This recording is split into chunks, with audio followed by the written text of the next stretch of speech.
Hello everyone and welcome. Today I wanted to talk about shadows. Shadows are one of the most important things of the image. They create interesting images, they create powerful images and then create specific moods.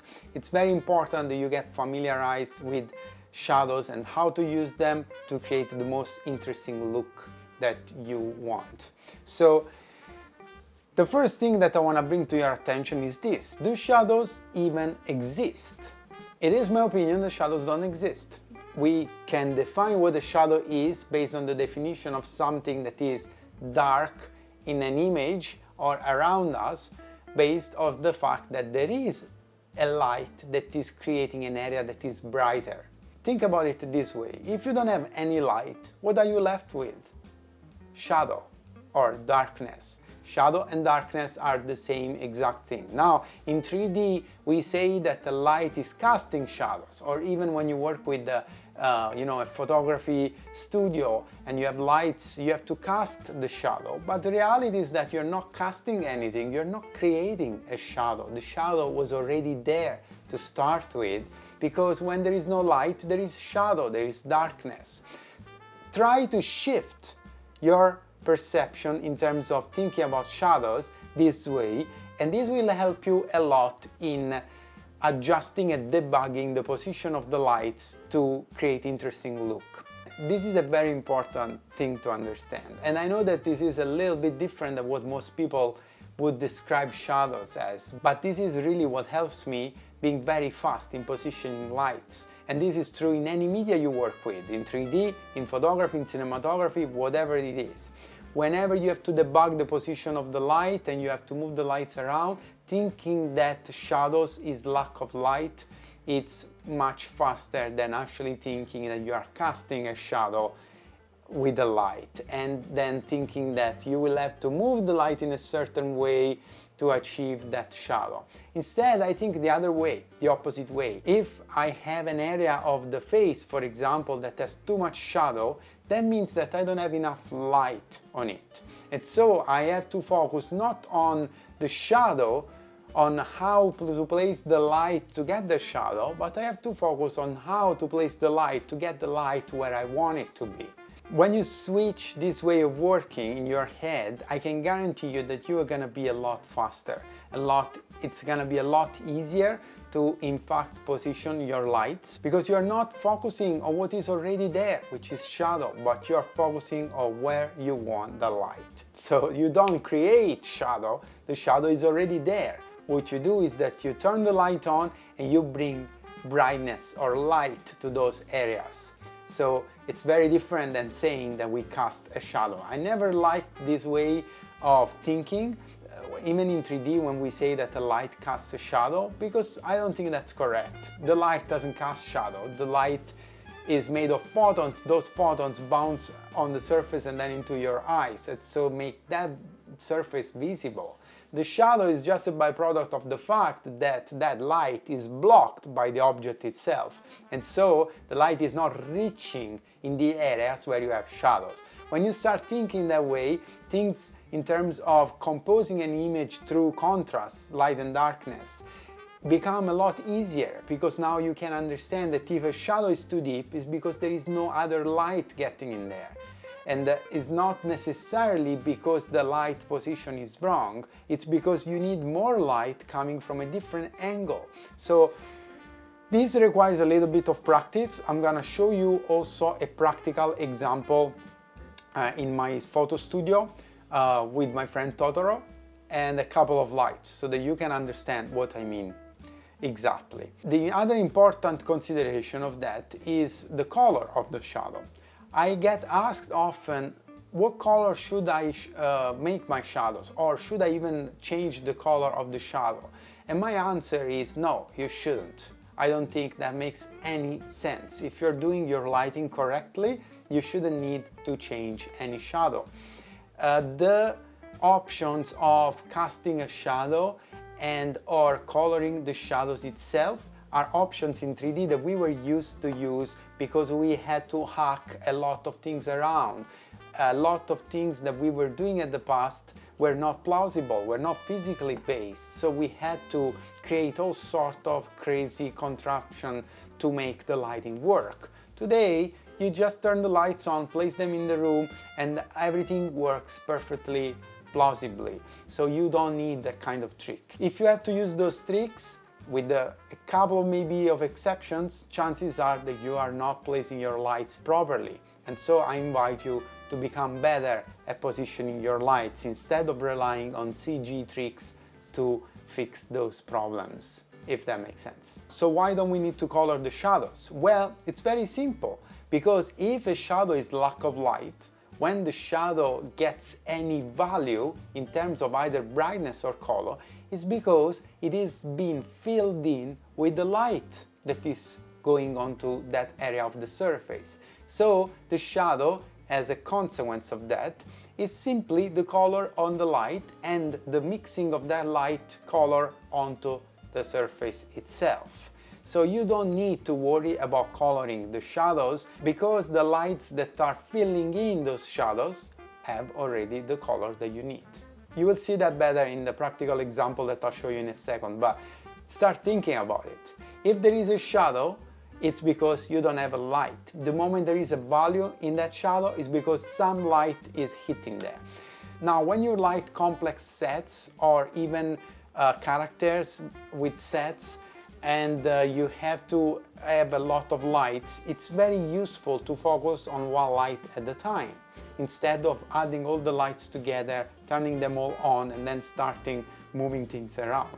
Why? Because every light must have its own role in the image. You don't just place lights randomly and then move them around hoping to get something cool.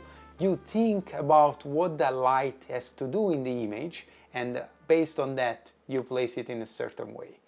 So learning how to place light properly to get the proper shadows, I think, is the #1 priority for any artist that has to do with lights, for any photographer, for any cinematographer, for any 3D lighting artist, and for in general anybody that has to do with images. They have to understand what is contrast and how to manipulate that. Alright, so without further ado, let me show you all of this in my photography studio, and hopefully that becomes more clear and it makes sense. Right now, you see nothing. This is my set, and I am in my photography studio, and all the lights are off. The window has been blocked with a non-transmissive curtain, and you cannot see anything. Now, this is your shadow right here. When people say we cast shadow, I think they make a mistake, because we are not casting any shadow. Everything is shadow, everything is darkness, until we turn the light on. What I'm gonna do now is that I'm gonna turn one light on and backlight this little guy here that is on the table. Hopefully you can see it. Let me frame it a little bit better, just like that. And guys, this is just an exercise. It's not gonna be pretty in terms of creating a beautiful image, but it's to let you understand how things work, okay? So here you can see that I have my light. I haven't changed anything else in the room, I just turned the light on. And now I have an area that is in light, all of here, that you can see where there is some sort of value, and an area that is darker overall there. I'm not paying attention here really to exposure or anything else. I'm just trying to explain you the concept of this and why this is important and how you can take advantage of that. And this shadow area is really what was there already before. What we have done is adding the light around the character. So the character is blocking the light, and so the light is not reaching where the shadow is. Okay, so this is the main difference that I want you to understand. I don't cast the shadow, I am casting the light, really. The photons are hitting everywhere, including this little guy, and then bouncing back, in this case into the camera, to create this image. This part where there is no light is what we call shadows. Okay, so that's the first thing, most important thing for me is to understand and always remember that if I have a shadow, I don't have light, because now I can position my light to create different kind of effects based on where I want that shadow and where I want the light. So now I'm almost backlighting this guy a little bit, right? And my shadow is changing because I don't have any other light in the set. This shadow here, it's dark, it's pretty dark. There is a little bit of bouncing of the light coming onto the table and then bouncing onto him. So there is a little bit of bounce onto the table and then onto the white belly and then back into the shadow there. So the shadow is not fully pitch black, but I can also darken this light and make that shadow darker. Now, to answer the question about the color of the shadow, the only thing that I can say is that if there is a shadow that has a color, it's because the light that is essentially lighting the area is colored as well. Now let me show you by adding a second light here. By the way, the first light is set to, I think, 3700 Kelvin, so it's a warm light, and these are pretty accurate, these are pro lights, so pretty accurate in color. And then I'm gonna add another light right now. This is at 10%, 5600 Kelvin, so a cool light. You can see immediately that the shadow has been filled in with that blue. So if you want to consider the light coming from the right as, you can see the shadow of my hand, the light coming from the right as the sunlight, and this is the fill coming from the sky, let's say, because I also have a diffuser on that light. Now you can see that the shadow has been filled in and colored a little bit by the blue light that I have on the other side. So the only reason why this shadow is colored is because there is a blue light that is filling it in, because otherwise there wouldn't be any light on this, because this guy is blocking all the light source. So now if I turn off the light source that we started with, so the sun, now you can see that I'm left with just the blue light, and this is creating obviously a different situation. Now what I want you to notice is that now we have this shadow here, this area here that is in shadow, because we don't have light anywhere else. So when you have multiple lights, the perception of what is your key light or your main light changes based on the brightness of the light itself. That's very important to understand, because when you place lights, sometimes you can hide the fact that that light is not lighting this side, or you could say you can hide some of these shadows by adding another light, which is exactly what we have been saying, right? So the lack of light on this side is what creates the shadow. So I've seen a lot of times people that tend to mess up too much with shadow colors, and they don't understand this concept, that the lack of light is what creates the shadow, and that's what you need to work on. If I want to have this part of the set in light, I need to put a light in there that makes sense. So when I add my sunlight in there, now you can see that the two things mix. Why I don't have this shadow anymore? But there is a slight shadow here, it's barely visible, but because the light is adding onto this surface and is much stronger than the other light, basically here I don't really see that shadow anymore that I was seeing before. I get the shadow from that light because really this guy is blocking it, and there I get the color from the other light that is coming here, is filling here.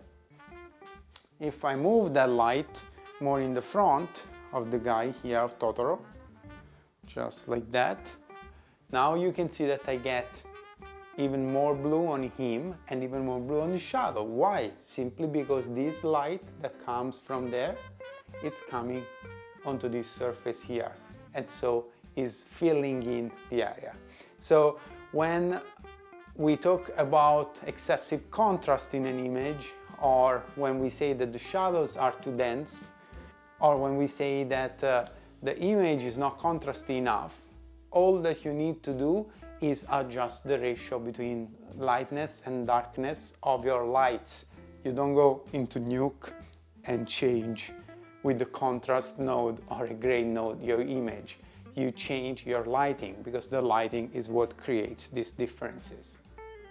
Now I change the ratio quickly, and you can see that all the light is doing is basically lighting around Totoro for which at the angle that the light can spill through, essentially. And that's what is creating the idea of the shadow, but this was there to start with, because we start with darkness. There you have it. Very simple video illustrating shadows and shadow colors. Very important basic knowledge. You'll be surprised by how many people do not understand how shadows really work. And it's very important that you practice the base things first instead of adding 25 lights to a scene. A lot of times what I see is that lighters overcomplicate their setups, and even some photographers that start, they think that they need a lot of light to create powerful images. You don't. You just need to learn how to position your lights properly to have the contrast and the shadows that create an interesting image. That's what cinematic lighting is. It's creating a lighting that, when seen through the camera, creates a very interesting image, which is not something that you usually see with your own eyes in your everyday life. Alright, I hope you liked the video. If so, hit me with a like or leave a comment down below to discuss more about this topic, and I will see you in the next one. Bye.